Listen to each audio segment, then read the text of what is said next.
आप सभी का स्वागत है समर कैंप के आज के दिवस के अगले चरण में। सभी छात्रों को मैं अवगत कराना चाहूंगा कि हमारे स्टूडियो में इस वक्त श्री चंद्रमोहन बहुखंडी जी हमारे अगले गेस्ट हैं, जो स्कल्पचर आर्ट में, मूर्ति कला में अपना जो है अतुलनीय योगदान दे रहे हैं। और इनकी मूर्ति कला की खास विशेषता यह है कि हमारे उत्तराखंड के ग्रामीण जीवन, ग्रामीण परिवेश, हमारे गांव, हमारे घरों की, हमारे क्षेत्रीयता की झलक लिए हुए हैं। आप कई मंचों पर इनके द्वारा बनाई गई मूर्तियां या इनके द्वारा बनाए गए स्कल्पचर जो स्मृति चिन्ह के रूप में या सम्मान चिन्ह के रूप में लोगों को दिए जाते हैं। इस आर्ट के लिए इन्हें कई मंचों पर पुरस्कृत भी किया जा चुका है। इस कार्य के लिए पिछले 25 वर्ष से लगातार कार्य कर रहे हैं और बहुखंडी आर्ट्स करके इनका एक अपना केंद्र है, जहां पर दिन रात ये इस कार्य में तल्लीनता से लगे हैं। इनको आपके बीच में लाने का मुख्य उद्देश्य यही था कि आप इस क्षेत्र में भी अपने कैरियर के प्रति अपना भविष्य संवार सकते हैं, क्योंकि आज ये आर्ट इतना प्रसिद्ध हो चुका है कि राष्ट्रीय और अंतर्राष्ट्रीय स्तर पर इनकी मांग रहती है। इनके द्वारा बनाए गए चित्रों की, स्कल्पचर की मांग रहती है। विभिन्न मंचों, विभिन्न एनजीओ द्वारा मांग रहती है। तो हमारे विद्यालयी शिक्षा में जो बच्चे पढ़ रहे हैं और जिनका रुझान इस क्षेत्र में है, तो वह इन चीजों को सीख सकते हैं। और यदि उन्हें लगता है कि ये बहुत अच्छा है और हमें इंटरेस्ट है इसमें, तो उनके लिए एक बहुत अच्छा क्षेत्र साबित हो सकता है। ये आवश्यक नहीं कि हर बच्चा किसी सरकारी क्षेत्र में या किसी मल्टीनेशनल कंपनी में ही अपना भविष्य बनाने के बारे में सोचे। तो आप लोगों को मैं ऐसी शख्सियत से रूबरू कराऊंगा थोड़ी देर में। मेरे साथ ही बैठे हैं डॉक्टर सुशील राणा जी, जो हमारे ही विभाग में प्रवक्ता है अंग्रेजी में, राजकीय इंटर कॉलेज कोरबा कालसी में। तो मैं थोड़ा उनसे भी अनुरोध करूंगा कि वह बहुखंडी जी के बारे में थोड़ा और अधिक बताने का प्रयास करेंगे, क्योंकि आप उनके निकट रहे हैं और किस प्रकार से उन्होंने इस आर्ट को संवारा है। तो धन्यवाद सर। प्यारे बच्चों, इस समर कैंप में आज आपका हार्दिक अभिनंदन, हार्दिक स्वागत है। और जैसा कि अभी सर ने बताया कि आज हमारे बीच में सीएम बहुखंडी जी हैं, जिन्होंने अपनी संस्कृति और उसको के संरक्षण के लिए बहुत सराहनीय पहल की है। बहुत विस्तार से सर ने बताया कि जिस तरह से वो स्कल्पचर आर्टिस्ट हैं और उन्होंने बहुत उत्तराखंड की संस्कृति को एक नया मुकाम दिया है अपनी इस कला से। और ऐसे कलाकार जो उत्तराखंड की शान मैं कहूंगा इनको, जिनको बहुत सारे मंचों पर भी सम्मानित किया जा चुका है, निरंतर प्रयासरत हैं कि वो उत्तराखंड के युवा आगे आए और इस स्कल्पचर आर्ट को सीखें और अपना भविष्य निर्माण भी करें। जैसा कि अभी सर ने बताया, भंडारी सर ने, कि कैरियर कोई सरकारी नौकरी में या बहुत बड़े एमएनसी में ही नहीं है। अगर किसी के अंदर हुनर है तो उसके लिए एक बहुत बड़ा प्लेटफॉर्म आज भी मौजूद है। और ये बहुखंडी जी कहते भी हैं कि अगर गांव का भी कोई बच्चा मेरे पास आए सीखने के लिए, तो मैं उसको इस आर्ट में निपुण कर सकता हूँ।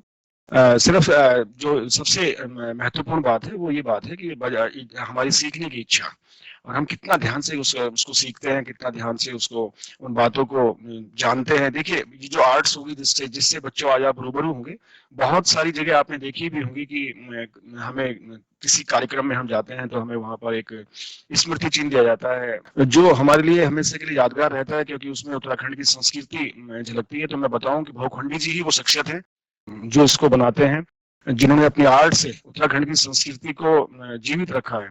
तो एक बार पुनः उनका स्वागत, और मैं चाहूंगा बहुखंडी जी अपनी बात हमारे प्यारे बच्चे को बताएं और इस कला के बारे में बताएं, जिससे कि बच्चे इसके प्रति थोड़ा आकर्षित हो और इसकी आज बारीकियों को भी थोड़ा समझाएं। श्री बहुखंडी जी। धन्यवाद सर। सबसे पहले तो मैं कहना चाहूंगा कि जैसा रान जी ने कहा है कि गवर्नमेंट जॉब में ही ऐसा नहीं है कि आपको गवर्नमेंट जॉब मिलेगी तो ही आप कुछ आगे कर पाएंगे। जो मेरा फील्ड है, जिस फील्ड में मैंने काम किया है, इस फील्ड में बहुत ज्यादा आपको स्कोप मिल सकता है फ्यूचर में। और क्योंकि जब मैंने स्टार्ट किया था ये काम, उस समय मुझे भी मालूम नहीं था कि इसका क्या स्कोप है। जब मैंने इस काम को शुरू किया तो मैं एक डिजाइन को तैयार किया, फिर दूसरा डिजाइन तैयार किया। इस तरह से मेरे पास डिजाइन तो काफी तैयार हो गए, लेकिन मुझे मालूम नहीं था कि अब इसको बेचना कैसे है। मुझे मार्केट का कुछ पता नहीं था। तो धीरे धीरे कोई मेरे को एक ऑर्डर मिला, उस ऑर्डर पे मैंने अपना भोखंडी आर्ट्स का स्टिकर लगाया, उसके थ्रू लोगों के बीच जान पहचान बनी। तो धीरे धीरे मैं आज इस मुकाम में पहुंच चुका हूँ कि डेली मेरे पास अच्छे क्लाइंट आते हैं। तो अगर आप इस काम को सीखना चाहें तो इसमें अच्छा स्कोप मिल सकता है, मैं चाहता हूँ। मैं भोखंडी जी, मैं आपसे ये पूछना चाहूंगा कि ये जो आर्ट्स है ना, इसका जो आपको सबसे पहले जब आप पढ़ रहे होंगे, जब आप युवा रहे होंगे, तो कैसे आपको लगा कि मैं इस आर्ट में अपना कैरियर बना सकता हूँ? आर्ट्स तो वैसे जो कहते हैं ना कि अंदर होता है, उसमें आपको ये जरूरी नहीं है कि आप कहीं जाएंगे तो ही सीख पाएंगे। इनबॉर्न आर्ट होती है तो आर्टिस्ट के अंदर। तो इसके लिए आपको कुछ वैसे मटेरियल की भी जरूरत नहीं है कि आपके पास ये मटेरियल होना चाहिए तभी आप सीख पाएंगे। आपके पास एक घर में जो किचन में चाकू होता है, जी, उसको यूज कर सकते हैं। खेत से खोदी हुई मिट्टी आप ला सकते हैं, उससे आप पूरा, ये दो चीजें आपके पास है तो आप उससे पूरा काम सीख सकते हैं। कुछ विशेष आपको मार्केट से लेने की जरूरत है ही नहीं। जिसके अंदर क्वालिटी होगी उन दोनों चीजों से सीख जाएगा। घर के अंदर ये दोनों चीजें मौजूद होती है। अच्छा, ये भोखंडी जी, आपने ये जो बनाया है, ये उत्तराखंड की संस्कृति का एक जी नमूना है। जी और यहाँ पर हम देख रहे हैं कि सही तरह के हमारे उत्तराखंड के जो लोग के साथ हैं, तो इसके बारे में कुछ बताएंगे? अच्छा, इसमें क्या धातु यूज हो जाती है जो इस तरह से, आप थोड़ा सा अगर बच्चे को ये बताएं। ये जो है, ये इसका नाम झुमेलो रखा है जी, ये गढ़वाल का पारंपरिक नृत्य है। जब भी लड़की शादी के बाद अपने मैके आती है तो ये डांस होता था हमारे उसमें। तो इसमें गाने के रूप में आपस में बात करती थी सहेलियां आपस में। जी, तो इसमें ये दिखाया गया है। और इसमें जो है फाइबर ग्लास का यूज किया गया है, जिससे आपके हेलमेट तैयार होते हैं। अच्छा। वही वो है। मेरा क्वेश्चन ये था कि जैसे आपने इसको जब बनाते हो तो जी। सबसे पहले आपका क्या स्टेप क्या होता है? पहले आप इसको खांच, उसके बाद आपका हाथ स्केचिंग में कितना अच्छा है, ओके, उसके बाद स्केचिंग से नाइफ से स्केचिंग कर सकते हैं। जब स्केचिंग हो जाती है तो आप उसको कटिंग कर सकते हैं, आप इधर से पूरा यहाँ से। फिर इसके बाद आपके स्टार्ट होते हैं आर्ट। कितना जानते हैं आप? क्योंकि नाक बनाना, कान बनाना, ये सब आपको उसके बाद अपने ऊपर करना पड़ता है। तो ये जो ये धातु, इसमें तो कुछ धातु लग रही है, ये धातु फाइबर ग्लास है।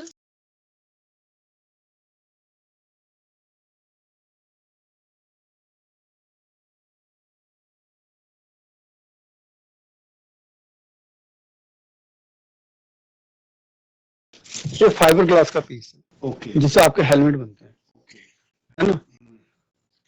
अच्छा, अगर कोई बच्चा सपोज आपसे ये थोड़ा सा इसके बारे में जानना चाहे, ये कितनी दिन लगेंगे उसको बेसिक चीज जानकारी लेने में? ये बच्चे के ऊपर डिपेंड है, उसको कितना इसमें इंटरेस्ट है इसका। इंटरेस्ट कितना है? कोई तो हफ्ते भर में सीख सकता है, किसी को बहुत टाइम लग सकता है।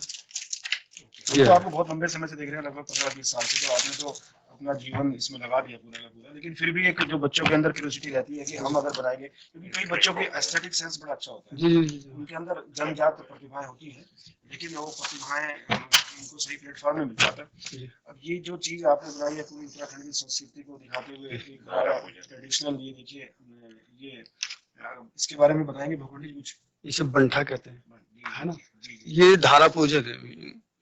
इसका ये सिग्निफिकेंस है कि ये जो हमारे यहाँ शादी होती है तो सबसे पहले जो सास होती है अपनी बहू को, जो गांव के जो धारा होती है जहाँ से पानी भर के लाते हैं, वहां ले जाती है और वो बहू वहां से पानी भर के लाती है।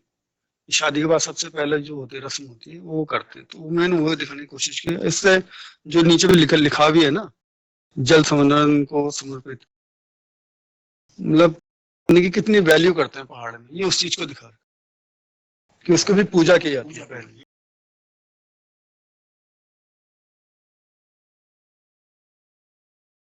और ये जो है ये टिहरी नद के ऊपर है। टिहरी नद की भी एक स्टोरी आपने सुनी होगी कि जो वहां की रानी थी उसको नद थी। तो एक टाइम ऐसा है कि धीरे धीरे करते हुए उस नद का नाक से टूट गया था, तो इसके वेट से इसका बहुत ज्यादा निकाला जाता है। ये वाला जो स्कल्पचर है आपका, ये बहुत फेमस है। ये बहुत फेमस है, फेमस है, बहुत जगह हमने देखा है, बहुत लोग इसको बहुत पसंद करते हैं। देखो जितने मैंने आज तक बनाया सबसे ज्यादा यही ट्रेंड में रहा है ये वाला। ये ट्रेडिशनल ज्वेलरी के ऊपर है। अच्छा, इसमें मुरखेले हैं, गुलाक है, बग्स पहनी है, और ये चवन्नी की माला है। अब तो किसी को मालूम भी नहीं होगा कि चवन्नी की माला ये है, हंसुली है, वन ख्याल से है। फिर नीतिमाला क्षेत्र का वो हाँ, ये नीतिमाणा क्षेत्र का है ज्यादा इसमें ना। ये क्या क्या इसकी ये जो ऊपर है ये मालूम है।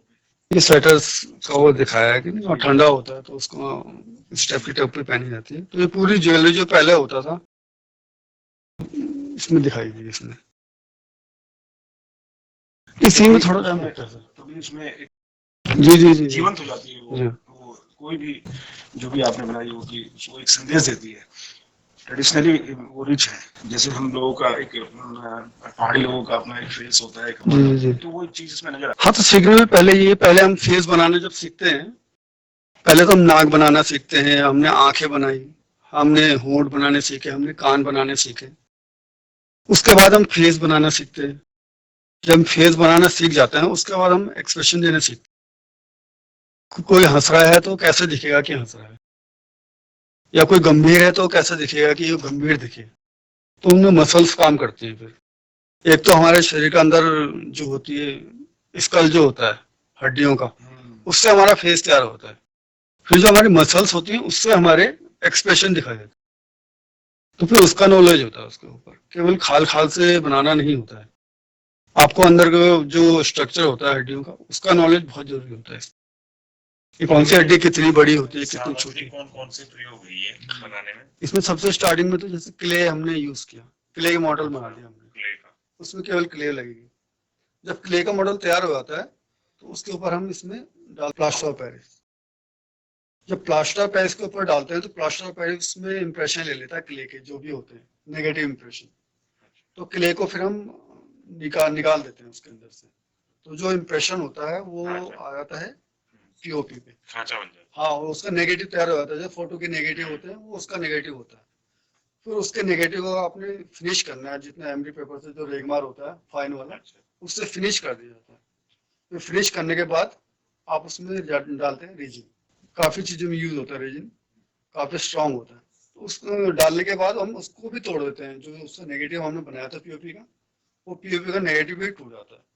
फिर हमारे पास पीस आ जाता है जो हमने किले में बनाया था, वही पीस हमारे पास आया था पीओपी का, उसका रेजिन का। फिर उस रेजिन को हम जितना फाइन करना चाहते हैं, मिरर फिनिश हम चाहते हैं कि हो जाए, उसको हम उतना फिनिश करते हैं। तो हमारे पास एक रेजिन का पीस आया था जिसे मास्टर बोलते हैं किसी पीस का। फिर उस पीस से हम रबड़ के नेगेटिव तैयार करते हैं। सपोज उसकी क्वांटिटी हमको 1000 चाहिए, 2000 चाहिए, तो हम उतने ही उसके नेगेटिव तैयार कर देते हैं। किसी के ये हमारा बहुत ज्यादा जाता है तो इसका हमारे पास 10-15 नेगेटिव होते हैं हमेशा। सपोज किसी को एक हफ्ते में 50 पीस चाहिए, 100 पीस चाहिए, तो 15 नेगेटिव से इजीली उसको काम को कर सकते। तो जब वो पीस तैयार हो जाता है उसके बाद इसमें ब्लैक कलर किया जाता है। पहले ब्लैक कलर करने के बाद उसका कोटिंग की जाती है इसमें शाइनिंग देने के लिए, ताकि रंग ना उड़े, तो लेकर मार दिया जाता है। तो इसका पूरा कितना समय लगता है इस प्रक्रिया में? अभी तो डिजाइन के ऊपर डिपेंड करता है कि एक क्ले मॉडल में कितनी डिजाइन है। अब सिंपल सा एक फेस है तो वो तो एक दिन में तैयार हो सकता है, लेकिन उस फेस में का एक्सप्रेशन देने हैं आपने ज्यादा देने हैं। अब उसमें नथ पहनी है, नथ में कितनी डिजाइनिंग है, आपने कान में कुंडल कैसे बनाया, तो उसके ऊपर डिपेंड करता है कि उसमें महीना भी लग सकता है, उसमें 2 महीने भी लग सकते हैं, 6 महीने भी लग सकते हैं। ये उस वर्क के ऊपर डिपेंड करता है कितनी फिनिशिंग आप। आपके कुछ और भी हैं जो हम स्क्रीन पे दिखाएंगे, आप जरा उनके बारे में बता दीजिएगा। जी, जैसे नंदा देवी राजात का ये फिगर है, तो इसमें नंदा देवी राजात में दिखा रखा है। नंदा देवी राजात में दिखा रखा है कि जो सबसे आगे मेंढा बोलते हैं इसको, साल में एक होता है ना 4 सिंगिया। हाँ, तो इसको छोड़ने जा रहे हूँ। तो इनके पीछे वो देवी की डोली है एक, देवी की डोली के पीछे जो एक छतरी पहनी है, ये स्क्वायर में होती है कुछ। तो इसके पीछे एक और छाते वाला चलता है जिसको राउंड में होता है। तो इनका भी पूरा अपना महत्व है कि हाँ ये आगे यही चलेगा, ये पीछे चलेगा, इस तरह से ये एक उसको छोड़ने जा रहे हैं। ये तो आपने कई जगह देखा होगा ना, ये तो आर्मी के लिए तैयार करते हैं हम, ये कारगिल्स। ये यहाँ के ज्वेलरी से रिलेटेड जो है यहाँ के दिखा रखा है। ये जो मैंने अभी आपको बताया झुमेलो, हाँ, जो शादी में डांस किया जाता है वो है ढोलों के साथ। ये बद्री केदार का वो है। ये धारी देवी का है जो आपके 4 धामों की रक्षा करती है, उस धारी देवी का प्रोडक्ट। ये रणसिंगा का फिगर है। ये ट्रेडिशनल ज्वेलरी के ऊपर है। हाँ, इसमें सब बुलाक वगैरह सारी जो ज्वेलरी हमारी होती थी पहले, वो सब दिखा रखी है इसमें। ये राम मंदिर का भी हाल ही में बनाया था। ये श्री केदारनाथ जी का है। और ये क्या है जो वर्ल्ड हेरिटेज में भी जिसका नाम है ना, ये वो नृत्य का सीन है, श्री हेमकुंड साहिब का है। ये जो लेडी है इन्होंने टांगरी पहनी है और गले में हुसली पहनी है। कोट होता है तरह का, ये कहते हैं जिसको। हाँ, आजकल तो यहाँ देखने को मिलता नहीं है। ये ढोल डमों का है। ये इसका नाम रुमुक रखा है हमने, वैसे तो हुक्का है ये, लेकिन रुमुक हमने इसलिए रखा है कि रुमुक मतलब शाम का टाइम, तो शाम का जो टाइम पास होता है वो कैसे होता है। पहाड़ों में जाएंगे तो शाम को अपने काम काज करने के बाद वो अपना हुक्का निकालते हैं और ये मेन टाइम पास। ये एक लेडी है दरवाजे पे खड़ी है, थोड़ा स्माइलिंग वो है, वेलकम पोज है। ये डिबरी है जो भेड़ भेड़े को कहते हैं ना डिबरी, वो उसको। हाँ, ओशन डिबरी का है। ये टेरियन जो मैंने आपको दिखाया, ये कहीं से पहले वहाँ जाते थे मेले वगैरह में, तो कैसा उनका ड्रेसअप होता था पूरा पहले देखने को मिल जाता था। अब तो इतना देखने को मिलता नहीं है। वो लंबी सी माला पहनी है। ये बस पहाड़ का एक सीन है कि कितने साधारण वो होता है वहाँ का ना। ये धारा पूजन जो मैंने भी आपको दिखाया, मशक बाज का है हमारा। ये हुड़का का है। ये गोपीनाथ जी का है मंदिर। ये सुकंदा देवी का है। ऐसा कुछ है नहीं बताने वाला।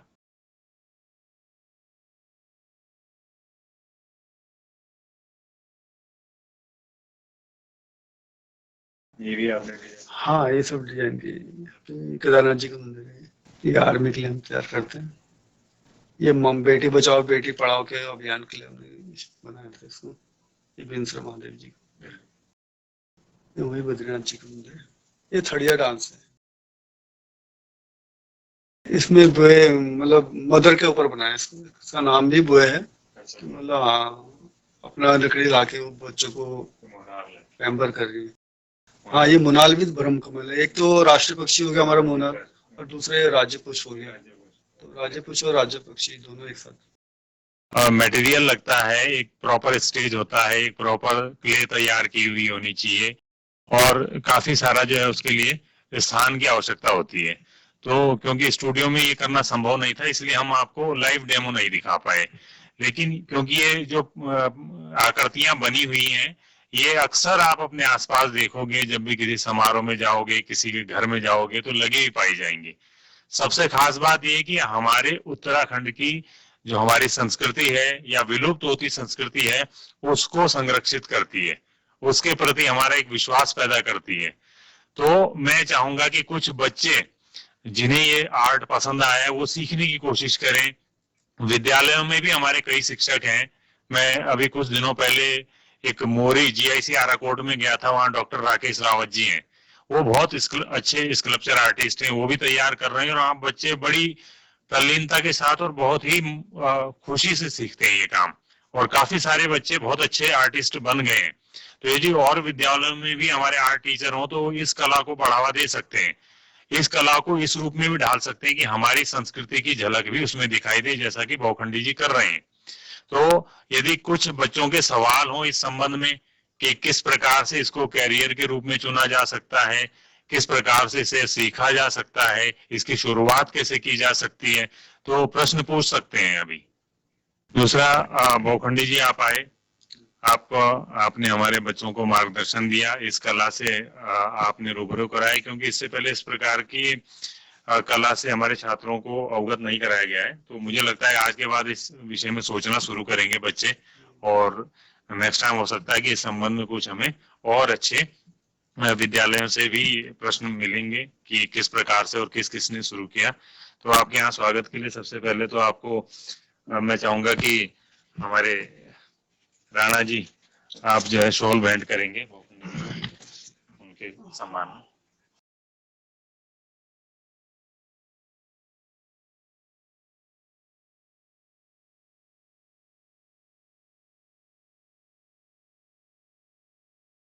साथ ही एक स्मृति चिन्ह भी आपके यहाँ स्टूडियो आगमन पे जो हम आपको